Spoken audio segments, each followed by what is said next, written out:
देखिए, मैं चुनावी दौड़ में उस तरीके से तो शामिल हूँ नहीं जिस तरह से लोग आपाधापी मारा धापी सब कर रहे हैं। मेरा यह है कि अगर पार्टी हमें चुनाव में लड़ाएगी, पार्टी को हमने पहले भी एक एप्लीकेशन सामान्य तौर से मांग की है, पार्टी वो तो देनी पड़ती है, फॉर्मेलिटी है, वो औपचारिकता है।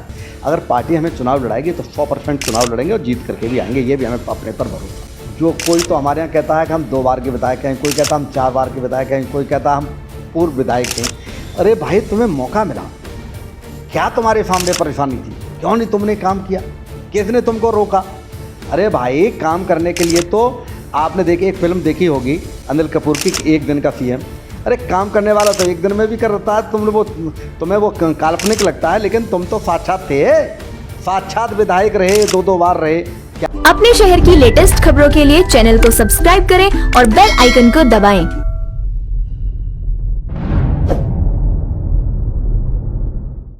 नमस्कार, मैं हूं एम.के. अकमल और आप देख रहे हैं हुंकार मीडिया के लिए। आज हम पहुंचे हैं दिल्ली के बदरपुर विधानसभा में, जहां पर हमारे साथ मौजूद हैं आम आदमी पार्टी के अध्यक्ष बदरपुर विधानसभा के डॉक्टर वी.के. जैन। आइए इनसे हम लोग जानते हैं कि आम आदमी पार्टी की किस तरह की तैयारियां हैं और क्या इस बार फिर आम आदमी पार्टी दिल्ली में अपनी सरकार बना पाएगी। सर, सबसे पहले आपका बहुत बहुत धन्यवाद। किस तरह की तैयारियां आम आदमी पार्टी के द्वारा की जा रही है? आप बदरपुर विधानसभा के अध्यक्ष भी हैं, क्या लग रहा है सर, इस बार फिर से आपका परचम जो है यहाँ पर लहरेगा? देखिए, तैयारियां हमारी पूरी हैं और बदरपुर की विधानसभा की बात क्या है, दिल्ली की विधानसभा में ही, दिल्ली में तो लोग, दिल्ली की जनता केजरीवाल को पसंद करती है। दिल्ली की जनता के लिए केजरीवाल ने इतने काम किए हैं कि दिल्ली की जनता किसी भी कीमत पर केजरीवाल को जो है छोड़ नहीं सकती और इतना प्यार करती है जैसे परिवार का एक बेटे से रिश्ता होता है, उस तरह का रिश्ता केजरीवाल के साथ दिल्ली की जनता का बना हुआ है। और देखिए, हमें पिछले 3 बार से सरकार हमारी है और अब तो है, पहली बार 15 में तो 67 सीटें दी, जो 90% से भी ज़्यादा थी, फिर 62 सीटें दी। अब इससे ज़्यादा और क्या है? देश की जनता दिल्ली की जनता हमारे साथ है और जो है फिर से सरकार बनी। आप कह रहे हैं कि पिछली बार 90% वोटिंग, 67 सीटें आई। सब चीज़ तो हम लोग देखते हैं सर, लेकिन आखिरी में ये भी देखते हैं कि जो अरविंद केजरीवाल हैं उन पर भ्रष्टाचार जैसे चीज़ के आरोप भी लगते हैं, वो जेल में भी जाते हैं। क्या इन सब चीज़ों से क्या यहाँ पर वोट बैंक में असर पड़ेगा? देखिए, विकास के मामले में और काम के मामले में बीजेपी तो हमसे बराबरी कर ही नहीं सकती, कर ही नहीं पा रही। और उसी से डर के घबरा करके उन लोगों ने ये सोचा कि इसको दिल्ली में ही, हम तो जब तक दिल्ली में थे तब तक तो उनको इतना दर्द पेट में नहीं था, जब पंजाब में पहुंच गए तो दर्द बढ़ गया। लेकिन जैसे उन्होंने देखा ये तो गोवा में और यहाँ तक है कि मोदी जी का और अमित शाह जी का जो गृह राज्य है इसमें, गुजरात में, वहाँ पर भी कुछ सीटें ले रहे हैं, तो इनको एक डर बैठ गया कि ये तो जो है हमसे बराबरी कर रहे हैं और ये कुछ भी कर सकते हैं। और उसके बाद डर ये बिल्कुल चरम सीमा पे पहुंच गया जब इंडिया गठबंधन का आम आदमी पार्टी हिस्सा बन गई और उन्होंने उठा करके जो है केजरीवाल को भी अंदर कर दिया। वो ये चाहते थे कि किसी तरह से पार्टी टूटे। जब नहीं टूटी पार्टी किसी कीमत पर, या पार्टी में कोई इस तरह का विघटन नहीं हो पाया जैसा वो चाहते थे, तो फिर उन्होंने एक प्लान बनाया कि केजरीवाल को ही अंदर कर देते हैं। अब केजरीवाल को अंदर कर दिया। आप बताइए, हमारे 2 नेता तो आ चुके हैं और 2 आने वाले हैं बाहर, क्योंकि उनके खिलाफ कुछ मिल ही नहीं रहा। कोर्ट इस बात का इंतज़ार कर रही है सीबीआई और ईडी से कि कुछ लाओ तो सही, अब कुछ हो तो लाएं कहाँ से? वो कहते हैं मनी ट्रेल तो है ही नहीं, मनी ट्रेल कहाँ से लाएंगे? और मनी ट्रेल है तो उल्टा है कि मोदी जी ने जो है चंदा ले रखा है, उन लोगों से ले रखा है जिनके कहने पर केजरीवाल को अंदर किया हुआ है। भाई, किसी भी आदमी को आप जब बंद करेंगे, तंग करेंगे, तो याद एक दिन आदमी टूट भी जाते हैं। सभी आदमी ऐसे नहीं होते हैं कि जो ये कह दें कि हमारी जान चली जाए और हम झूठ नहीं बोलेंगे या झुकेंगे नहीं। अब वो जो मंगूटा रेड्डी जो थे, वो उनका बेटा जो है वो झुक गया। अब झुक गया तो परिणाम क्या निकला कि उन्होंने जो केजरीवाल के खिलाफ बयान दे दिया। पहले क्यों नहीं दिया बयान? बाद में, इतने साल बाद आया, इसका मतलब दबाव में आया और उनके बयानों पर उनको बंद किया। कुछ भी नहीं है। और केजरीवाल तो देशभक्त आदमी है, उसने जो है इतनी बड़ी नौकरी छोड़ करके झुग्गियों के लिए काम किया, जनता के लिए काम किया। राजनीति में तो बहुत बाद में आया है दूसरा व्यक्ति। चलिए उस पर हम लोग आएंगे सर। विकास की बात आप कर रहे हैं, आप हमारे माध्यम से दिल्ली की जनता को या फिर पूरे भारत की जनता को विकास के बारे में क्या कहेंगे कि दिल्ली की जो सरकार है वो कौन कौन से, अगर आपको गिनवाया जाए कि हाँ दिल्ली की जो सरकार है वो क्या क्या विकास का काम की? देखिए, हमने जो मैनिफेस्टो में वायदे किए थे, जिसमें 700 लीटर प्रतिदिन पानी यानी 20,000 लीटर जो एक महीने के अंदर पानी जो देने का वायदा किया था फ्री, वो करके दिखा दिया। बिजली 200 यूनिट तक फ्री का वायदा किया था, करके दिखा दिया। और 400 यूनिट तक हाफ रेट पर जो बात की थी वो पूरे चल रहा है, आज भी चल रहा है, अब भी चल रहा है। इतनी महंगाई के बावजूद भी चल रहा है। हमने मोहल्ला क्लिनिक हेल्थ पर काम करने के लिए बात कही थी, मोहल्ला क्लिनिक हर मोहल्ले के अंदर एक एक क्लिनिक खुलवा दिया। बच्चों को सबसे ज़्यादा हमारा अरमान था कि जिस देश के बच्चे पढ़े लिखे होंगे वो देश उतना ही ज़्यादा तरक्की करेगा, ये एक फंडा है हमारा, और हम उस फंडे पर काम किया। सबसे ज़्यादा बजट एजुकेशन पर खर्च किया और दिल्ली की एजुकेशन को इतना बेहतर बना दिया कि देश तो क्या विश्व के स्तर की हमने एजुकेशन दे दी, विश्व स्तरीय एजुकेशन है। अच्छा एक बात बताइए, महिलाओं जैसे गरीब हैं वो इधर से उधर थोड़ा काम धंधे के लिए जाती हैं, तो उनको गरीब महिलाओं को जो फ्री बस में सेवा कर दे दी। ऐसा कौन सा काम है? हमारे यहाँ एक योजना चलती थी फरिश्ता योजना के, किसी भी कहीं का भी आदमी या दिल्ली की सड़क पर उसका एक्सीडेंट हो जाए और कुछ भी हो जाए तो बिल्कुल जो नियरेस्ट हॉस्पिटल हो बढ़िया से बढ़िया वहाँ जाकर के वो ट्रीटमेंट करा सकता है और सारा इलाज फ्री हो जाएगा। लेकिन ये जो भाजपा के लोग हैं जो हमारे एलजी साहब को मोहरा बना करके उनके माध्यम से राजनीति करना चाहते हैं और वो एलजी साहब के माध्यम से सफूके छोड़ते रहते हैं, वो हमारे कार्यों में बाधा डालते रहते हैं। लेकिन उनकी तमाम बाधाएं और परेशानियों के बावजूद भी हम जितना काम हमारी पार्टी कर पा रही है ये अपने आप में एक काबिल तारीफ़ है। एक ये भी एक जो है हिस्ट्री है, ये भी एक जो है चैलेंज है कि इतनी बाधाओं के बावजूद भी आम आदमी पार्टी झुकने को तैयार नहीं है। हमारे नेता सारे बंद कर दिए, कौन झुका, कोई टूटा, कुछ नहीं। ऐसा हम लोग जो है आंदोलन से निकले हुए लोग हैं और आंदोलन के लोग जो है मरना मिटना पसंद करेंगे, जेल जाना पसंद करेंगे, वो जेल काटे आएंगे, नुकसान झेल लेंगे लेकिन बिकेंगे नहीं।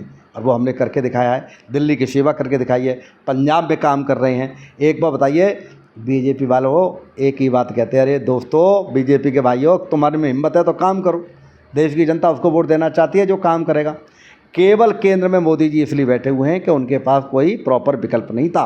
अभी केजरीवाल की पार्टी देश के तमाम राज्यों में नहीं पहुंच पाई और इसलिए उनको ये लगा कि ये तो दिल्ली में जीत भी लेंगे तो ये केंद्र में सरकार बना नहीं सकते, इसलिए हम दिल्ली में हमें लोग वोट नहीं देते। केंद्र की जब पार्लियामेंट का चुनाव होता है तो नहीं देते और जब विधानसभा का होता है तो किसी को भी वोट नहीं देते। कांग्रेस तो पहले भी जीरो थी, अब भी जीरो है। और रहा यहाँ तक जो है ये बीजेपी का, वो 8 सीटें ले आए, वो भी एनआरसी वगैरह जन क्या सीसीए वगैरह जन क्या उन्होंने पंगा ले करके तब बहका करके सबको, वरना उनके पास भी कुछ नहीं। आपने पिछले मैनिफेस्टो के बारे में बताया, आपने जो दिल्ली सरकार है केजरीवाल सरकार उसके विकास काम को गिनाए। इस बार किस मैनिफेस्टो के साथ जो है वो केजरीवाल की सरकार आपकी सरकार आने वाली है और कौन कौन से विकास काम जो हैं वो जो अभी तक आप लोग के द्वारा पूरा नहीं किए गए हैं, जिस पर इस बार अगर आपकी सरकार आती है तो वो काम पूरे होंगे? देखिए, पहली बात तो यह है कि जो महिलाएं हैं और बेरोज़गार हैं, हमारी सरकार उन पर फोकस कर रही है कि उनके लिए कुछ ऐसी योजनाएं लाई जाए कि जब तक वो बेरोज़गार रहें उनके हाथ में कुछ हो। दूसरी बात है, हर महिला को हाथ में कुछ ऐसा हो कि महिलाओं को, आज भी देश में लोगों की हमने एक टेंडेंसी देखी है कि एक बेटा हो और एक बेटी हो तो बेटे को कुछ ज़्यादा ही तरजीह देते हैं और बेटी को कम। तो ये अंतर नहीं होना चाहिए, बेटा बेटी एक समान है। और सरकार तो ये कोशिश कर रही है कि 18 साल से लेकर के 60 साल तक की महिलाएं, क्योंकि 60 साल से ऊपर तो जो महिलाएं हैं 60 साल से ऊपर उनको 60 साल वाली पेंशन मिलती है और जो 60 साल से 18 साल से नीचे हैं उनको ज़रूरत नहीं है, क्योंकि हमारे स्कूलों में हम लड़कियां पढ़ती लिखती हैं, उनकी सारी फ्री एजुकेशन है। और जिन लोगों को बाई चांस न चाहे कुदरती जो है जिनका स्पाउस ख़त्म हो गया उनको विधवा पेंशन मिलती है, तो ज़रूरत नहीं है। जिनको ज़रूरत है हम उन ज़रूरतमंदों के लिए ये काम करना चाहते हैं। इसके अलावा ये जितने काम चल रहे हैं इनको कंटिन्यू करना चाहते हैं। एजुकेशन पर हम और ज़्यादा काम करना चाहते हैं कि कॉलेज वगैरह में क्या है, अब जैसे जैसे जनसंख्या बढ़ रही है कॉलेज जो है कम पढ़ रहे हैं। दिल्ली के बच्चे कई बार जो है डिस्टेंस एजुकेशन से जो एजुकेशन लेते हैं वो सब ख़त्म करनी है, वो ऐसी ज़रूरत नहीं पड़ेगी। पानी की जो कमी हो जाती है गर्मियों में उसको, उस पानी को बढ़ाना चाहेंगे। ऐसा ट्रांसपोर्ट को सुधारना चाहेंगे, मेट्रो के जाल को और बढ़वाना चाहेंगे। ये सारे बहुत सारे काम हैं जिनको करेंगे, जो ऐसा नहीं है कि हमारे पास काम नहीं है। और दूसरी बात है, जो बीजेपी वाले ड्रामा करते हैं और बीजेपी वाले जिन बातों को कहते हैं हम उनको को भी काम करेंगे, और जो उनके ही हाथ में काम है जिन्हें हम नहीं कर सकते उनके लिए उनको मजबूर करेंगे काम करने के लिए, ये सारे काम करेंगे। अच्छा, एक आखिरी सवाल सर, अभी हम लोग बदरपुर विधानसभा में मौजूद हैं और हमने यहाँ के लोगों से भी बात की, यहाँ की बदरपुर की समस्याओं को लेकर के, यहाँ के वर्तमान विधायक को लेकर के। बहुत सारे लोग जो हैं वो आपका नाम भी ले रहे थे कि शायद इस बार जो हैं वो डॉक्टर वीके जैन जो हैं चुनाव में आ सकते हैं। बहुत सारी अटकलें लगाई जा रही, इस पर क्या कहेंगे आप? देखिए, मैं चुनावी दौड़ में उस तरीके से तो शामिल हूँ नहीं जिस तरह से लोग आपाधापी मारा धापी सब कर रहे हैं। मेरा यह है कि अगर पार्टी हमें चुनाव में लड़ाएगी, पार्टी को हमने पहले भी एक एप्लीकेशन सामान्य तौर से मांगती है पार्टी, वो तो देनी पड़ती है, फॉर्मेलिटी है, वो औपचारिकता है। अगर पार्टी हमें चुनाव लड़ाएगी तो 100% चुनाव लड़ेंगे और जीत करके भी आएंगे, ये भी हमें अपने पर भरोसा है, क्योंकि हम काम करने वाले लोगों को अब जनता आज भी पसंद करती है। जहाँ तक सवाल है, ऐसे भी लोग हैं इस राजनीति में जो कोई तो हमारे यहाँ कहता है कि हम 2 बार के विधायक हैं, कोई कहता है हम 4 बार के विधायक हैं, कोई कहता है हम पूर्व विधायक हैं। अरे भाई, तुम्हें मौका मिला, क्या तुम्हारे सामने परेशानी थी? क्यों नहीं तुमने काम किया? किसने तुमको रोका? अरे भाई, काम करने के लिए तो आपने देखी एक फिल्म देखी होगी अनिल कपूर की, एक दिन का सीएम। अरे काम करने वाला तो एक दिन में भी करता है, तुम्हें वो काल्पनिक लगता है, लेकिन तुम तो साक्षात थे, साक्षात विधायक रहे, 2-2 बार रहे। क्या प्रॉब्लम थी? सीवर नहीं, क्यों नहीं भाई? आप ही लोग तो विधायक थे। कोई कॉलेज नहीं, क्यों नहीं भाई? आप ही लोग तो विधायक थे। इसके अलावा ओजोन लगा हुआ है, आप लोगों की देन है, लगवाने वाले की देन है, तो फिर हटवाना वाले कोई नहीं था, वो भी रहे, क्यों नहीं हटा। इसके अलावा आपको देखेगा मालिकाना हक नहीं मिला। हर गरीब को ये कहा जाता है कि भाई तुम्हारा ये है, आपको ये कर देंगे, वो कर देंगे, आपको मालिक हैं, आपको लोन मिलेगा। लोन तो तब मिलेगा, मालिक ही नहीं बने। आज तक किसी की रजिस्ट्री नहीं, 30-30 40-40 साल हो गए लोगों को, और उनको झांसा दे रखा है। जब होता है कि कॉलोनी पास, यानी तुम्हारे कहने से फेल पास हो गई, कानून नाम की कोई चीज़ नहीं है। क्यों नहीं हमको ये अधिकार मिल रही? ये अधिकार आप दिलाने के लिए हमें टिकट मिलो तो, ना मिलो तो, हम विधायक बने तो, ना बने तो, इस पर काम करूँगा। मेरा यही सपना है कि जो काम अधूरे उन्हें करूँ। मैंने अपनी असली ज़िंदगी तो सर्विसेज से आया हूँ। मैं तो एजुकेशन में लेक्चरर रहा, इकोनॉमिस्ट हूँ, इसमें अब लॉयर हूँ। लेकिन गरीबों के केस मिल जाते हैं तो लड़ने जाता हूँ, वरना मैं लड़ने भी नहीं जाता। मेरा सपना सिर्फ ये है कि गरीबों के लिए इतनी ताकत दे दो, उनके बच्चों को इतना अच्छा पढ़ा दो, उनके लिए इतनी अच्छी सुविधाएं कर दो कि वो अपना जीवन बगैर किसी के आगे हाथ फैलाए अच्छी शान और इज्जत से, स्वाभिमान से जी सकें। ये सपने को मैं पूरा करने में लगा हुआ हूँ। अब ये ऊपर वाले के ऊपर निर्भर है कि इस उम्र पे, उम्र मेरी इतनी ज़्यादा है, 67-68 साल की उम्र पे मेरे से कितना हो पाएगा। जितना हो पाएगा उतना करूँगा, और जो काम मेरे से नहीं होगा, मेरे जैसा कोई और आ जाएगा, मेरे सपने को वो पूरा करेगा। लेकिन अब इनके साथ होने वाला अन्याय, अब इसका अंत होने वाला है, या अंत होगा। और गलत लोग जो ये सोच रहे हैं कि हम विधायक बनकर आ जाएंगे और काम नहीं करेंगे, पहले तो कोई गलत विधायक बनेगा नहीं, और बन भी गया तो 2.5 साल में ही उसे उतार करके फेंकेंगे। क्योंकि पहले काम करो। जो झूठ बोलकर, झूठा आदमी को नहीं रखेंगे। झूठा कैसे रहेगा? काम करने के लिए आए हो तो काम करो। और जो पहली बात तो हम ऐसा बनेगा ही नहीं, हमारी पार्टी भी ऐसे को टिकट नहीं देगी जो झूठ वो की राजनीति करती है। झूठ वाला कोई नहीं चलेगा। जनता सब ये सब मन चुकी है, और यहाँ विकास की राजनीति होगी, झूठ की राजनीति होगी। अपने को केवल विकास पर कहने से विकास नहीं होता। केवल नाली बनाना, सड़क बनाना, परातघर बना देना, ये विकास है?